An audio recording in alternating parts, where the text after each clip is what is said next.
And we have arrived at Chapter 8, the chapter that will complete our conceptual framework journey. And this chapter is about the concepts of capital and capital maintenance.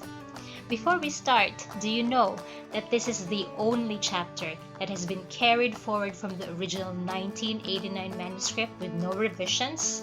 Amazing. What a survivor, huh? Anyway, let's dig right in. We have always thought of capital as net assets, or the difference between assets and liabilities.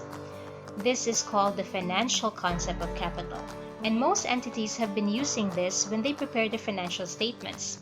However, there is also what is called as the physical concept of capital, which regards capital as the productive capacity of the entity. For example, based on the units of output per day. Similar to the choice of which measurement basis to use, the choice between which capital concepts to use depends on the needs of the users of the financial statements. Based on the concepts of capital we have just mentioned, the following are the concepts of capital maintenance. Financial capital maintenance. Under this capital maintenance concept, there is profit if the ending net assets are greater than the beginning net assets after taking out the effects of investments by owners and distributions made to owners. This is pretty much how we illustrated the interconnectedness of the financial statements in Chapter 5.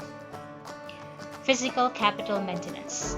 Since this corresponds to physical capital, a profit is earned only if the physical productive capacity or operating capability at the end of the period exceeds that of the beginning, after excluding contributions from and distributions to owners. In this case, the difference is that we are accounting for the physical or operating capacity and not the financial capacity as measured by net assets. Physical capital maintenance is not very usual, but when it is used, it requires the adoption of the current cost basis of measurement. The financial capital concept, however, does not require a particular basis of measurement. And guess what? That's it! We have just completed the conceptual framework. I hope somehow these videos have helped clarify the framework for you and have helped you prepare for the qualifying examinations. As I always say, feel free to go back to our previous videos if you wish to be refreshed of some of the concepts. Stay safe, and I hope to see you soon.